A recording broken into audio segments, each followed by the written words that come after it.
금요일 밤 9시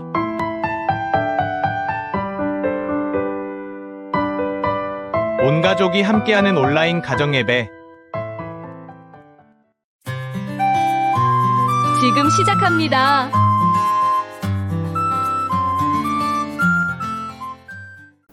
하나님의 은혜와 평강을 빕니다. 사랑하는 성도님 여러분, 반갑습니다. 추석 연휴 이제 끝나고 또 여러분들 온라인 가정 예배를 통해서 만날 수 있으니 참 좋습니다. 추석 연휴가 참 길었는데 푹 잘 쉬셨지요?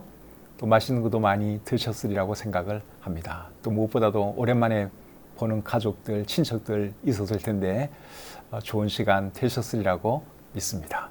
이 시간 찬송 한 곡 부르면서 온라인 가정 예배 시작하겠습니다.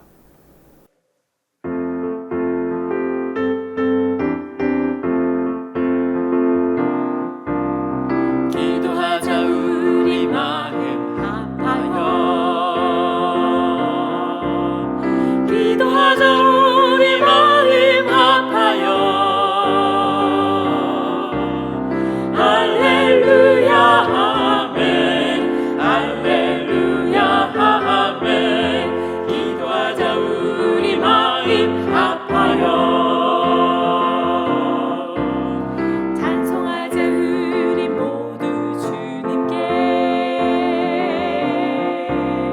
찬송하자 우리 모두 주님께 할렐루야 아멘 할렐루야 아멘 찬송하자 우리 모두 주님께 걸어가자 하늘 영광 저물을 걸어가자 하늘 영광 저물을 할렐루야 아멘 할렐루야 아멘 걸어가자 하늘 영광 저물을 바라보자 주님 계신 천국을 바라보자 주님 계신 천국을 할렐루야 아멘 할렐루야 아멘 바라보자 주님 계신 천국을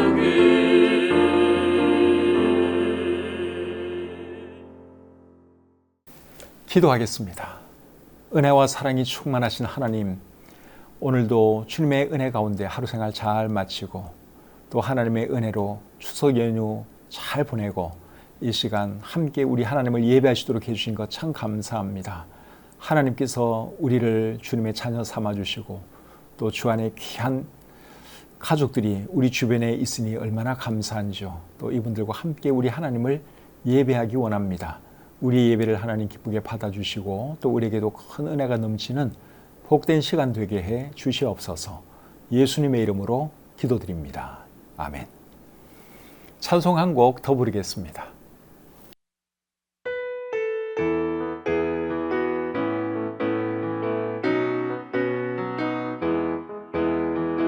흙으로 빚어서 생기를 불어넣어 살아 숨쉬는 사람을 만드셨죠. 나는 걸작품 하나님은 최고의 작품 너도 걸작품 하나님은 최고의 작품 흙으로 빚어서 생기를 불어넣어 살아 숨쉬는 사람을 만드셨죠. 나는 걸작품 하나님의 최고의 작품 너도 걸작품 하나님의 최고의 작품 흙으로 빚어서 생기를 불어넣어 살아 숨쉬는 사람을 만드셨죠. 나는 걸작품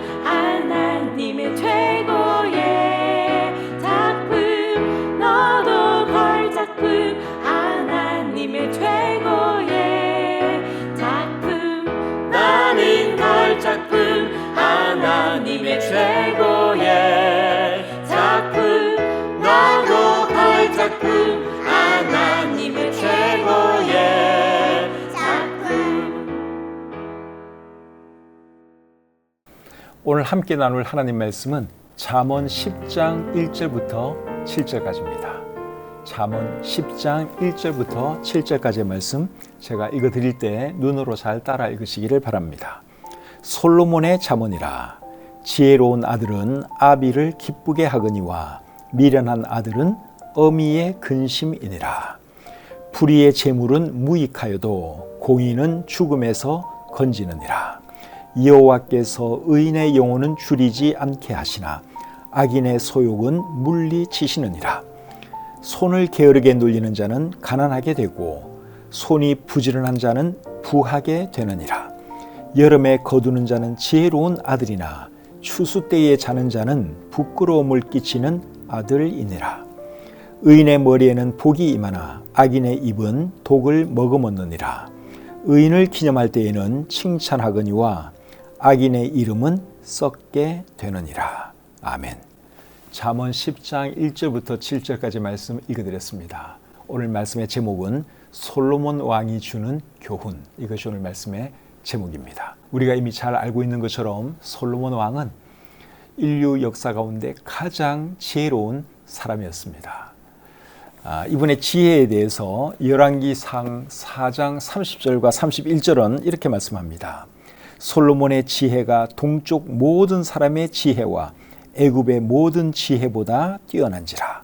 그는 모든 사람보다 지혜로워서 예스라 사람 에단과 마울의 아들 헤만과 갈골과 다르다보다 나음으로 그의 이름이 사방 모든 나라에 들렸더라. 이 말씀을 보시면 솔로몬 왕은 그 당시의 모든 지혜자들보다 더 지혜로웠다. 그렇게 말씀을 하고 있죠. 솔로몬 당시뿐만 아니라 그 전에도 솔로몬보다 지혜로운 사람이 없었고 솔로몬 이후에도 지혜로운 사람이 없었습니다. 예수님 빼놓고 사람들 가운데 가장 지혜로운 사람은 솔로몬 왕이었습니다. 하나님께서 그에게 특별한 지혜를 주셔서 그가 정말 지혜로운 사람으로 한평생을 살았지요. 그 다음 내용을 쭉 보시면 솔로몬 왕이 잠언 3천을 말했다 하는 그런 말씀이 나옵니다. 잠언이라고 하는 것은 교훈이 되는 말, 지혜를 주는 말, 격언이나 금언에 해당되는 말, 이런 것이 잠언인데 그런 말을 3,000가지를 했어요.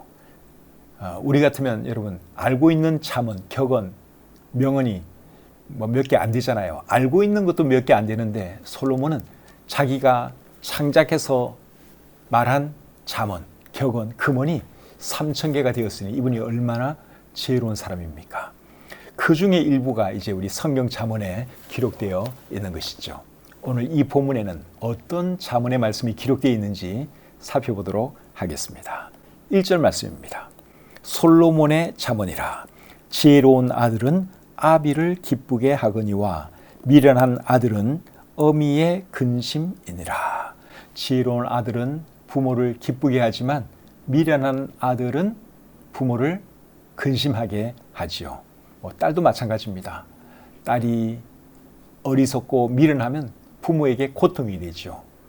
그러나 딸이 똘똘하면 또 부모에게 큰 기쁨이 됩니다. 우리는 우리 부모님에게 어떤 아들이고 어떤 딸인지 한번 생각해 볼 필요가 있습니다. 기쁨을 주는 자녀인지 아니면 고통을 주는 자녀인지 한번 잘 생각해 보시고 부모님에게 기쁨을 주는 그런 자녀들이 되시기를 바랍니다. 부모님이 항상 우리 곁에 계시는 것이 아니죠.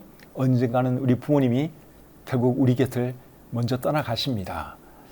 부모님이 세상을 떠나고 나면 후회해도 소용이 없어요. 그러니까 부모님이 살아계실 때 부모님에게 잘해드리고 또 부모님에게 큰 기쁨 주는 우리 교회 모든 자녀들이 되시기를 우리 주님의 이름으로 축복합니다. 2절 말씀 보겠습니다. 불의의 재물은 무익하여도 공의는 죽음에서 건지느니라. 공동번역 성경으로 한번 읽어보겠습니다. 나쁜 일로 모은 재산은 헛것이 되지만 바르게 살면 죽을 자리에서도 빠져나간다. 사람들이 재물을 사랑하기 때문에 수단 방법 안 가리고 재물을 모으려는 경향이 있습니다. 그런데 옳지 못한 방법으로 재물을 모으면 어떻게 되느냐? 끝이 안 좋습니다. 그것 때문에 감옥에 갈 수도 있죠. 지금 이 순간에도 여러분 잘못된 방법으로 재물을 추구하다가 감옥에 가 있는 사람이 얼마나 많겠습니까? 도둑질하고 사기치고 뇌물 받고 그러다가 감옥에 간 사람 굉장히 많겠죠. 다 재물 때문에 그런 것입니다.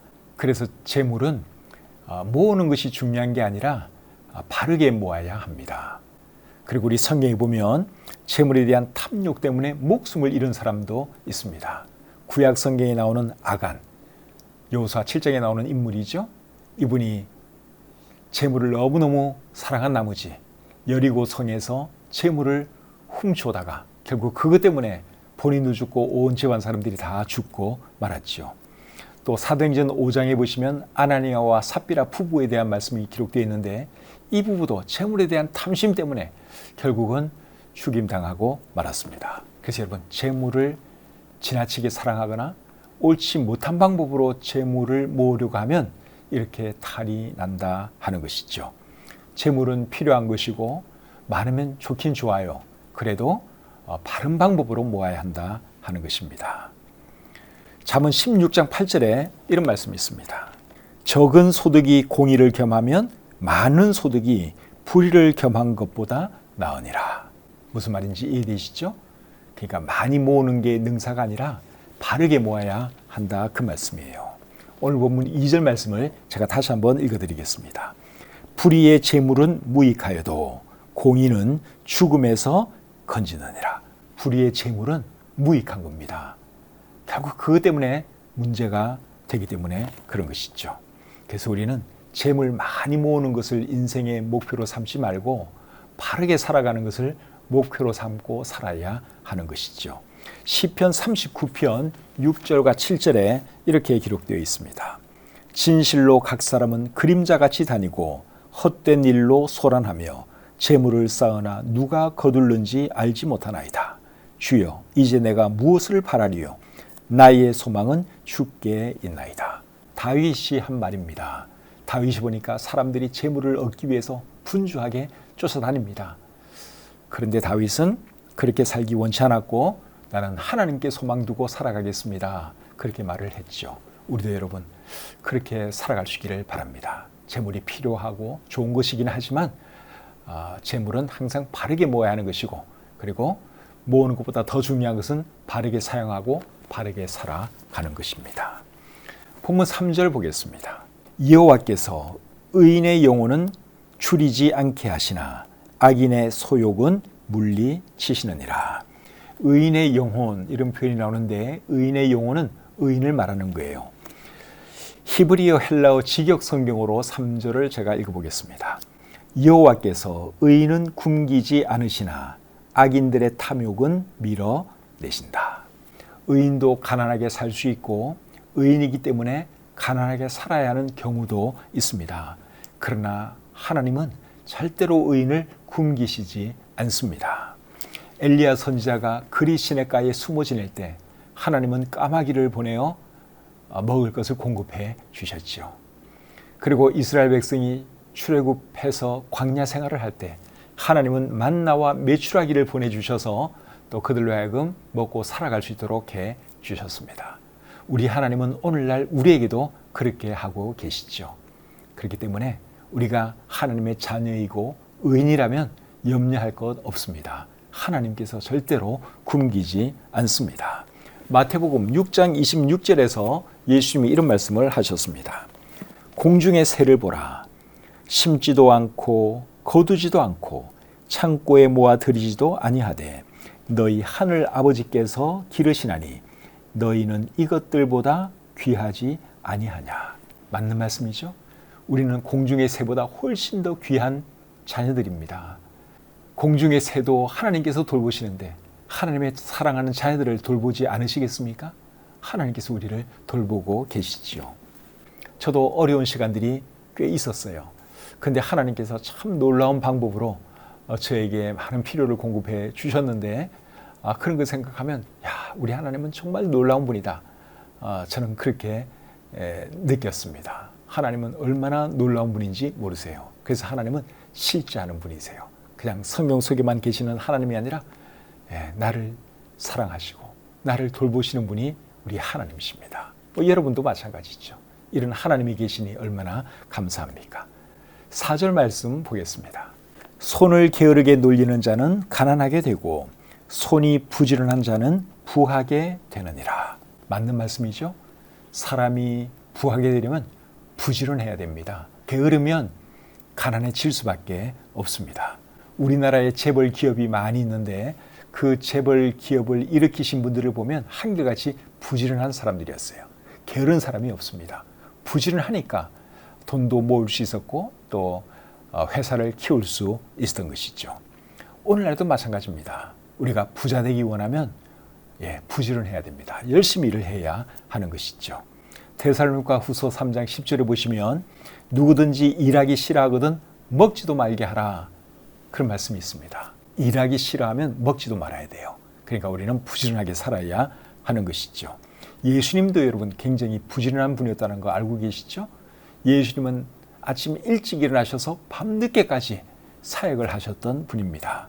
요한복음 5장 17절에서는 또 이렇게 말씀을 하셨어요. 내 아버지께서 이제까지 일하시니 나도 일한다. 우리 주님도 부지런한 분이셨습니다. 그렇다면 우리도 부지런해야 하는 것이죠. 직장 생활도 열심히 해야 되고 또 직장에 가서 일도 열심히 해야 하는 것입니다. 사업하는 분들은 또 사업도 열심히 해야 하는 것이죠. 공부하는 학생들은 공부도 열심히 부지런히 해야 합니다. 그리고 우리 하나님의 사람들은 주님의 일도 열심히 해야 합니다. 로마서 12장 11절에 이런 말씀이 있습니다. 부지런하여 게으르지 말고 열심을 품고 주를 섬기라. 주를 어떻게 섬기라고요? 열심히 부지런히 섬기라고 말씀하고 있죠. 그렇게 하시는 우리 모두가 될 수 있기를 바랍니다. 5절입니다. 여름에 거두는 자는 지혜로운 아들이나 추수 때에 자는 자는 부끄러움을 끼치는 아들이니라. 이 말씀을 보면 여름에 거두는 자는 지혜로운 아들이다. 그런 말씀을 하고 있는데 우리가 알기로는 여름에 거두는 게 아니라 가을에 거두잖아요. 우리나라는 추수를 가을에 하죠. 그런데 왜 이 말씀에서는 여름에 거두는 것으로 말을 했을까요?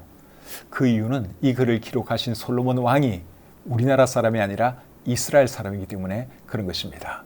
이제 이런 말씀을 보면 이스라엘은 여름에 추수를 한 것 같습니다. 그래서 이제 이렇게 말씀을 하는 것이죠. 세번역 성경은 5절을 이렇게 번역하고 있습니다. 곡식이 익었을 때에 거두어들이는 아들은 지혜가 있는 아들이지만 추수 때에 잠만 자고 있으면 부끄러운 아들이다. 개역 개정판 성경에는 여름이라고 한 그 말씀을 세번역 성경에서는 곡식이 익었을 때 그렇게 번역을 했죠. 의역을 한 것입니다. 원래 원어 성경에는 여름이라고 되어 있어요. 근데 이제 여름이라고 번역을 해놓으면 또 헷갈리는 사람들이 있을까봐 쉽게 곡식이 익었을 때에 거두어들이는 아들은 지혜가 있는 아들이지만 이렇게 의역을 한 것입니다.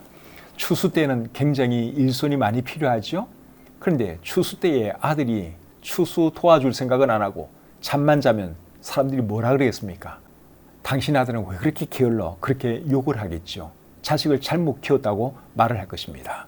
그렇기 때문에 추수 때에 자는 아들은 이제 부끄러움을 끼치는 아들이 되는 것이죠.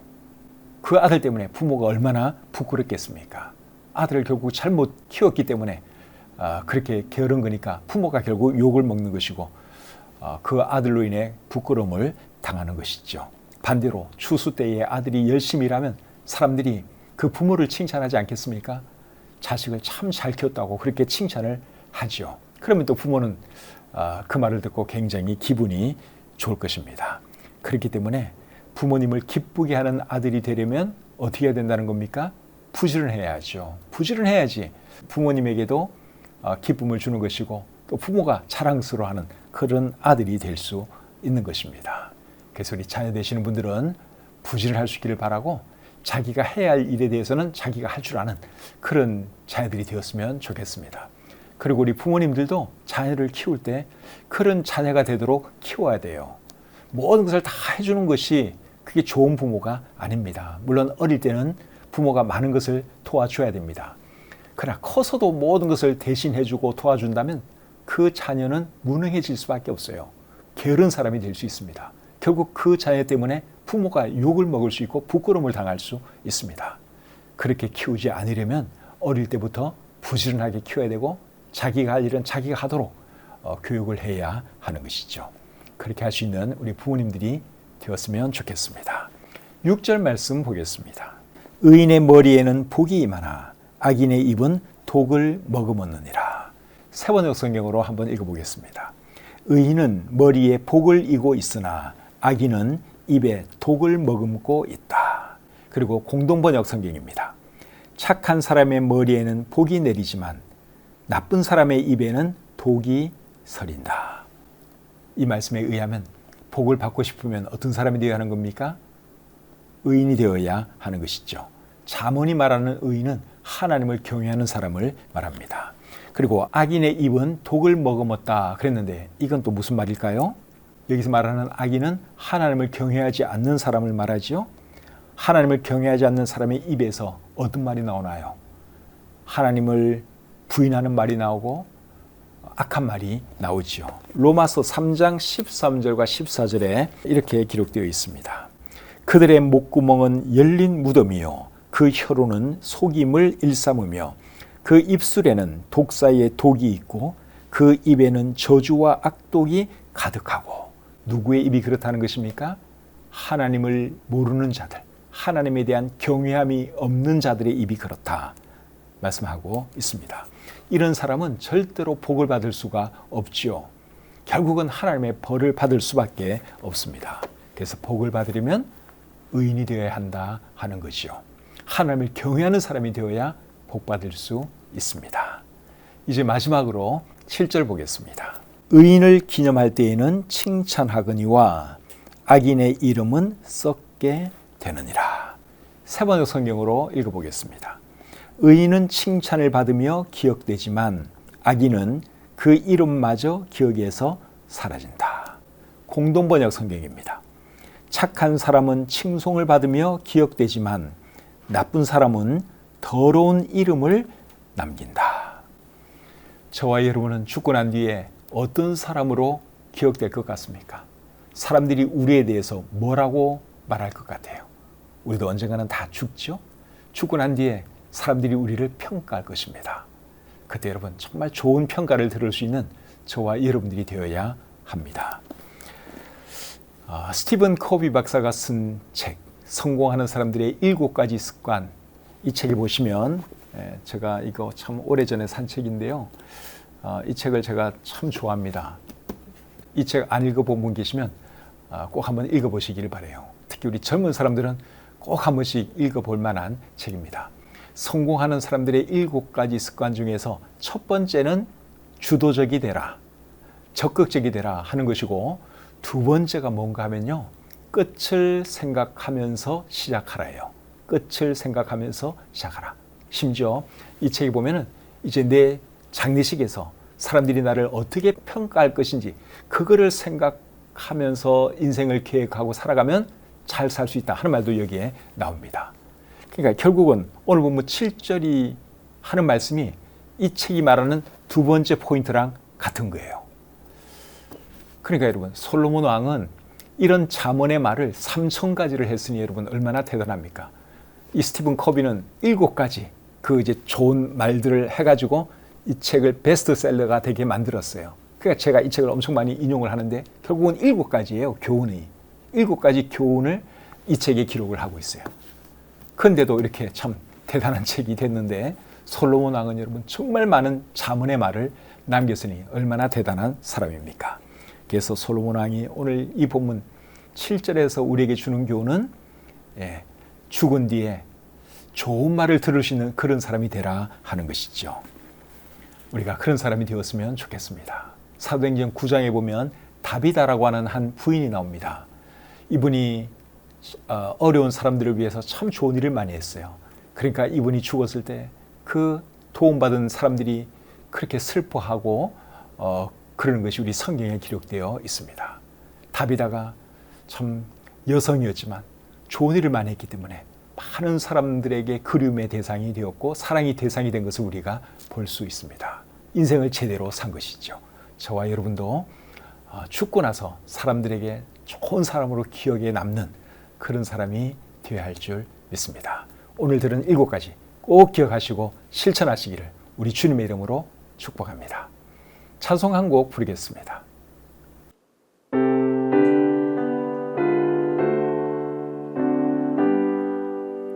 주 안에 있는 가정은 사랑이 넘치고 소망과 기도가 드니 다 평안 누리네. 주 안에 있는 가정은 감사가 넘치고 주님의 이름 높이며 말씀에 순종해. 주 안에 있는 가정은 찬양이 넘치고 거룩한 말씀 받으니 지혜가 충만해. 구주여 우리 가정에 화평을 주시고 우리의 마음을 묶어서 순종케 하옵소서. 기도하겠습니다. 하나님 아버지, 오늘 이 밤에도 저희들을 하나님 말씀 앞으로 불러주시고 말씀으로 교훈해 주셔서 참 감사합니다. 솔로몬 왕을 통해서 하나님께서 이렇게 귀한 말씀을 우리에게 주셨는데 듣기만 하고 실천하지 않는 사람 되지 않게 하시고 들은 대로 실천하면서 살아가는 저희가 되게 해 주시옵소서. 오늘 한날의 모든 생활도 감사드리며 예수님의 이름으로 기도드립니다. 아멘. 우리 자녀들과 함께 예배드린 분들은 오늘 들은 7가지 교훈 중에서 어떤 것이 특별히 마음에 와 닿는지 한번 물어보시고 대화 나누고 주무시기를 바랍니다. 그래서 우리 자녀들을 어릴 때부터 이 잠언으로 교육하면 여러분 자녀들 정말 훌륭하게 잘 키울 수 있습니다. 유태인들은 탈무드를 가지고 이제 자녀 교육을 했는데 이 잠언의 말씀은 탈무드보다 100배, 1000배 귀한 말씀이에요. 그걸 여러분들이 잘 기억하시고 자녀들과 함께 수시로 이 잠언 말씀 나누시기를 바랍니다. 오늘 함께 해주셔서 감사하고 편안한 밤 되시기를 바랍니다.